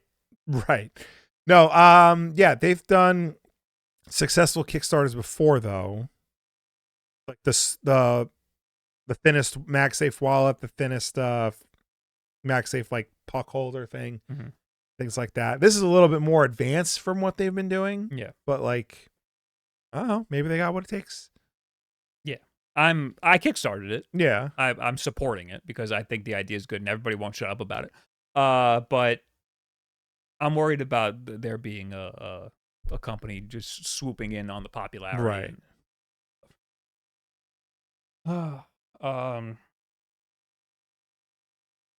Anyway, we're in the chat, by the way. Yes. Talk to you guys real quick. And that's why we're grateful that Riff Tracks exists. I have learned about a bunch of bad movies through Riff Tracks. Yeah. Yeah. It's good that they're able to license stuff. Or is that a loophole? That's a loophole because like Riff Tracks, they just sell the audio track. They don't. They technically can't sell you the movie that comes with it. But like Mystery Science Theater, which Riff Tracks is a successor to, like they would actually license the movies. That's what I'm thinking of. Yeah. Okay. But yeah, also too, like this came up when like Disney started removing movies off of Disney Plus that like didn't do successful immediately. Like so many like cult classics and like childhood favorites were like not movies that were successful in theaters, but like became successful through like video rental and cable TV showings and things like that. So like Blade Runner was not successful when Tron was not successful when it first came out, but through video rental and like cable TV viewings, like it became like popular movies. Yeah. So like we're losing that in the age of streaming because if it's not successful immediately, it just gets pulled. Did you guys see the article about the former Sony executive explaining that he wanted to bring Sony games to PC far earlier, but the company was stubborn? I did not see that. Oh, Shuhei Yoshida. Oh, he said that? He's out. Yeah, he's yeah, I know he's doing the rounds. He's out and he's letting it all on the line. I'm not surprised. Yeah. Anyway, someone else said, Bob and Will, quick, Pokemon Presents predictions. I don't think we're gonna get Pokemon ZA. I'm gonna say it. I don't think you're gonna see anything from Pokemon ZA. No. Because that's a Switch 2 game, and I think that they're holding that. I think that they can't show anything from Pokemon ZA. Maybe another teaser, but I don't think you're seeing anything. Yeah, you're not seeing that game. Are we due for another remake or something? Yeah, but I don't think that either, because that'll be a Switch 2 thing. Yeah, I highly doubt we're gonna see like another like next main entry Pokemon series or like even a remake of a main Pokemon series. Might get some weird offshoot thing like another app or something, but I don't think you're not gonna get anything actually relevant. Nintendo Switch Online? I doubt it. That'd be great. That'd blow my dick off. I mean, but I have lost all hope for that happening. That would just make the most sense. Yeah. Like start putting Pokemon games on Switch Online. Because like honestly, people would rather just play those. Yeah. It would be such a tremendous bit of goodwill because like all the other games have been bad, you know? Well, Switch 2 is getting its Direct in April, so they may show ZA and be the first game for Switch 2. I don't think that they are allowed to. No, I think Nintendo would want one of their own games to be first, like whatever the next Mario game is going to be. Yeah, I think that they're holding that stuff for their own Direct. Speaking of history, you guys hear about Twitch capping the limit on how much in highlights and VODs you can save. Yes. Not good for history preservation, specifically in the speedrunning community. Yeah. Yeah, you can't have a lot of VODs on your channel, which is dumb. Yeah. Amazon is making a lot of weird cuts to Twitch. I don't use Twitch highlights at all. Mine expire after a certain amount of time, and I just don't. Twitch, it is what it is. It's not not a big deal to me. But I understand that it is there are for some people like it's necessary. I take that back a little bit. I use Twitch highlights for speedrunning, actually, like for speedrun milestones, like to submit to speedrun.org or .com. You need a video clip, and it's easy to do a Twitch clip. Squeaks didn't like it. He had a meeting with Twitch about it. a lot of speedruns will be inaccessible. Yeah. It sucks. YouTube doesn't limit the amount that you use YouTube. Yeah. You could upload as much as you want. There might be like a daily cap, but like that's it. Black and White and Ultra Sun and Moon were on the old system when the new one was already out. Yeah, that's not gonna. Yeah. That's not. They already said ZA will be on the Nintendo Switch family of systems. Yes.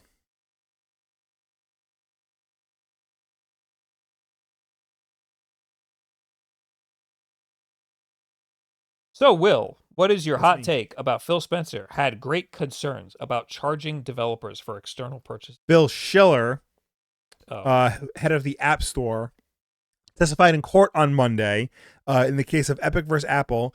Apparently, he was against charging, I believe that the fee of... he was originally against the idea of charging a 27% commission on transactions made outside of the App Store when the user was redirected to the transaction website via an iOS app. So that means clicking, like if there's a microtransaction in the app, you click on it and it takes you to a website?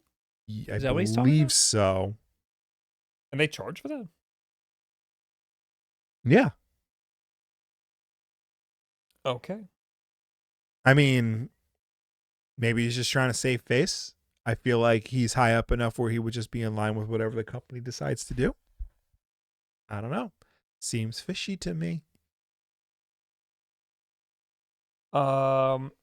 To Will, have you seen an episode of Your Friendly Neighborhood Spider? No, I was tempted to watch it last night, but I didn't. I do want to watch it. I've heard good things. Now I really got to finish Andor because that's they're making a season 2 and it looks pretty Apparently, good. They're going to air 3 episodes at once every week. Oh, I don't like that. I don't like it either. Those are already like hour-long episodes. Yeah, that sucks. I like it when they do one a week. Yeah. I also missed a whole season of Mandalorian, apparently. I'll read a synopsis on Wikipedia. Maybe that's when is Andor happening? How much time do I have? I have half a season to watch. Andor season 2 is coming out. Maybe I should just read the Wikipedia for that too. No, because like you're at the end, and that's when like it really kicks in the high gear. April 22nd. I got time. You got time. Finish Andor. Thanks for hanging out. Thank you for tuning in. Thank you for watching us. Thank you for chatting with us. As always, the WULFF Den Podcast is every Tuesday night at 8 p.m. Eastern, right here on twitch.tv/WULFF Den. If you can't make the show for any reason at all, we always put the archive version up over on youtube.com/WULFF Den Podcast. So you can go and check us out over there on demand whenever you want. If you prefer to listen to us rather than watch us, you can do that as well, because we're also an audio podcast on any and every podcast service, such as Apple Podcasts, Spotify, YouTube Podcasts, Audible.com, Pocket Cast. I'm sure I'm forgetting one, but no matter where you get the show from, folks, please be sure to subscribe, rate, and review us, because that helps us with placement on all of those respective platforms. I'm late on my video this week. Oh, no. Sorry, everybody. It'll probably be up on Friday.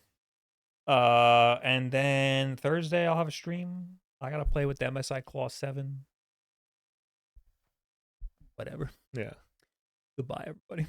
Bye. Fuck. Damn it.